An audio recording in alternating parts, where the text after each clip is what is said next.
Good morning student, कैसे आप सभी लोग। फ़िलहाल तो घर पे ही अच्छा लग रहा होगा।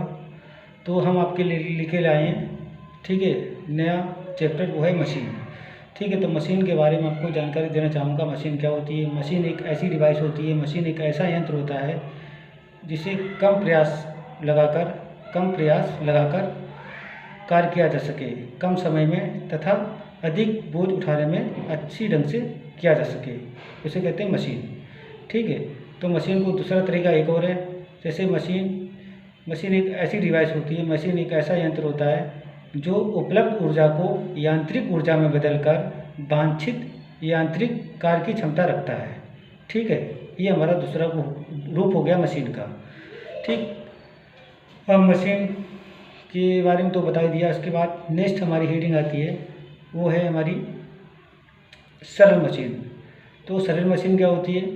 तो सरल मशीन के बारे में आपको बताना चाहूँगा कि सरल मशीन क्या होती है। सरल मशीन या एक ऐसी मशीन जो कुछ घुमाऊ अंग ना उत्पन्न करे, उसको हम सरल मशीन कहते हैं। जैसे फ्लाईव्हील, स्क्रू और गियर, शाफ्ट या कोई पुली। ठीक है, ये आती है सरल मशीन। ठीक है, तो अब नेक्स्ट हमारी जो हेडिंग आती है जिसे बोलते हैं यौगिक मशीन। तो यौगिक मशीन के बारे में आपको बताना चाहूँगा कि यौगिक मशीन क्या होती है। तो ऐसी मशीन जिसमें एक या अधिक सरल मशीनों का संयोजन हो, उसको हम यौगिक मशीन कहते हैं, जिसे इंग्लिश में बोलते हैं कंपाउंड मशीन। ठीक, या फिर जिसमें क्या होता है, सरल मशीनों का ज़्यादा संयोजन हो, उसको हम यौगिक मशीन कहते हैं। जैसे यौगिक मशीन क्या होती है? एक बहुत ज़्यादा डिफ़िकल्ट होती है, बहुत ज़्यादा जटिल होती है। जैसे साइकिल एक हमारी क्या है, कंपाउंड मशीन है। कंपाउंड मशीन कैसे है? क्योंकि उसमें पहिया होता है, पहिया में क्या होता है, धुरा होता है, धुरा लगा होता है। धुरा को क्या बोलते हैं इंग्लिश में? एक्सल बोलते हैं। एक्सल होता है जिसके ऊपर पहिया चढ़ा होता है। फिर उसके बाद पास में लगा होता है उसको गियर लगा होता है। गियर मतलब वही चेन स्पॉकेट लगा होता है, उससे कनेक्ट होती है चेन से क्या होता है, ऊपर लोंगे लगा होता है, फ्लाईव्हील लगा होता है। ठीक है, तो हमारा टोटल मिला के जितने हमारे पार्ट मिले होते हैं वो सरल मशीन के, ठीक, जो पूरा मशीन बनाते हैं उसको हम कंपाउंड मशीन तैयार कर लेते हैं, जिसे बोलते हैं, ठीक, यौगिक मशीन।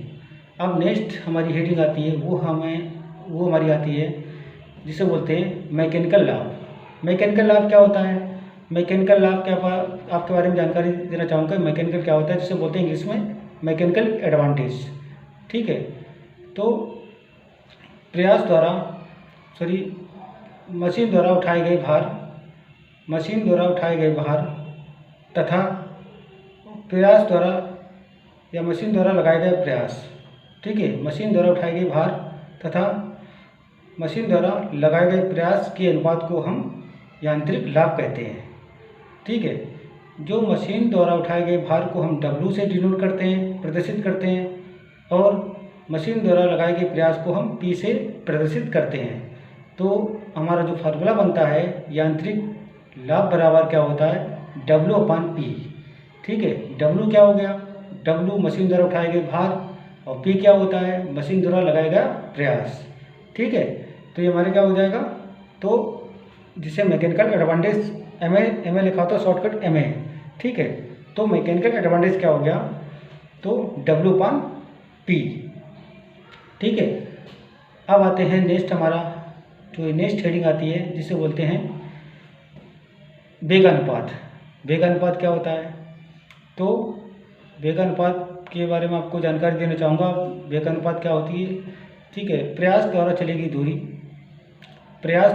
दूरी तथा भार द्वारा चली गई दूरी के अनुपात को हम वेगानुपात कहते हैं।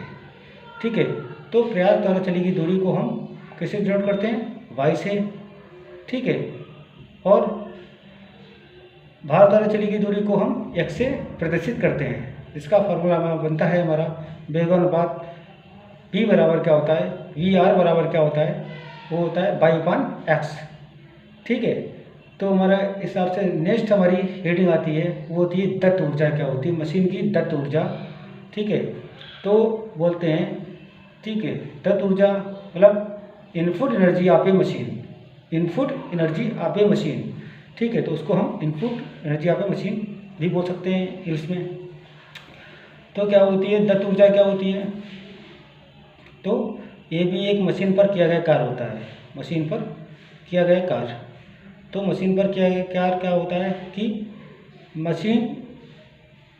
मशीन द्वारा लगाए गए प्रयास, ठीक है, मशीन द्वारा लगाए गए प्रयास तथा प्रयास द्वारा चली गई दूरी।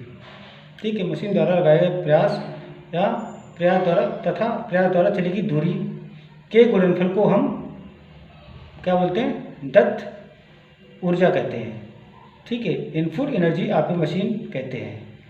ठीक, तो ये हमारा जो फार्मूला बनता है तो क्या हो जाएगा? दत्त ऊर्जा बराबर पी गुणे क्या हो जाएगा? पी गुणे और जो प्रयास होगा हमारा क्या होगा? वो होगा हमारा एक्स हो जाएगा। ठीक है, पी गुणे एक्स। ठीक है, जिसे हम बोलते हैं, क्योंकि उसमें क्या होता है? पी गुणे एक्स। ठीक है, तो अब नेक्स्ट हमारी एक, ठीक है, तो हम एक्स से डिनोट नहीं करते हैं, प्रयास द्वारा चली गई दूरी को हम वाई से डिनोट करते हैं। ठीक है, तो अब फिर से एक बार रिपीट करता हूँ, दत्त ऊर्जा क्या होती है? तो मशीन पर किया गया कार्य होता है, मशीन पर किया गया कार्य होता है, सिर्फ मशीन द्वारा लगाए गए प्रयास तथा प्रयास द्वारा चली गई दूरी को हम दत्त ऊर्जा कहते हैं। तो input energy of A machine. ठीक है, तो प्रयास को हम प्रदर्शित करते हैं पी से, और प्रयास द्वारा चली गई दूरी को हम बाई से प्रदर्शित करते हैं, डिनोट करते हैं बाई से। तो हमारा जो फार्मूला बनता है दत्त ऊर्जा बराबर क्या होता है? तो पी गुणे बाई। ठीक है, अब नेक्स्ट हमारी हेडिंग आती है जिसे बोलते हैं निर्गत ऊर्जा। ठीक है, output energy of A machine. ठीक है, output energy of A machine ये क्या होती है? ये भी मशीन द्वारा एक वास्तविक कार्य किया होता है। ठीक है, ये भी मशीन द्वारा एक वास्तविक कार्य किया जाता है। ठीक, तो इससे क्या होगा? तो मशीन द्वारा उठाए गए भार तथा और मशीन द्वारा भार द्वारा चली गई दूरी। ठीक है, भार द्वारा चली गई दूरी के गुणनफल को हम क्या बोलते हैं? निर्गत ऊर्जा, जिसे बोलते हैं क्या बोलते हैं? Output energy of A machine. ठीक है, तो हमारा जो फार्मूला बनता है क्या बनता है कि जो निर्गत एनर्जी बराबर क्या होता है? इसे हम क्या करते हैं? डब्लू से। ठीक है, मशीन द्वारा उठाई गई भार और भार द्वारा चली गई दूरी। ठीक है, उसको भार द्वारा चली गई दूरी को हम एक्स से डिनोट करते हैं। तो हमारा जो फार्मूला बनता है निर्गत एनर्जी बराबर क्या होता है? डब्लू गुणे एक्स। ठीक है, डब्लू गुणे एक्स ये होता है। तो ठीक है, फिर उसके बाद आज के लिए इतनी काफ़ी है। तो आप नेक्स्ट वीडियो लेके आएंगे। फिलहाल तो आप चैनल को सब्सक्राइब कर दिया करें और जो बेल आइकन बेल जो है जो घंटी होती है उसको प्रेस कर दिया करें, जिससे आपसे क्या होगा जो मेरी न्यू वीडियो है तो आपके पास पहुंच सकें। ठीक है, और थोड़ा लाइक कर दिया। तुम लोग लाइक नहीं करते हो, कम से कम थोड़ा नोटिफिकेशन बना रहे, इसलिए तो अच्छा भी लगे वीडियो बनाने में। ठीक है, थोड़ा ध्यान भी दो, तरीके से पढ़ा भी करो कम से कम, और पढ़ते हो नहीं, 4, 5, 10 व्यू देखते हो उसके बाद पता नहीं क्या करते रहते हो, बिल्कुल पढ़ाई पर बिल्कुल ध्यान ही नहीं दे रहे हो। ठीक है, इस हिसाब से और कुछ कमेंट भी किया करो कि सर समझ में नहीं आ रहा, क्या नहीं आ रहा, तो कुछ बोला करो, तभी तो हम पता या जान पाएँ कि हाँ आपको क्या कितना आता है। ठीक है, तो आज के लिए बस काफ़ी इतना ही है। ओके।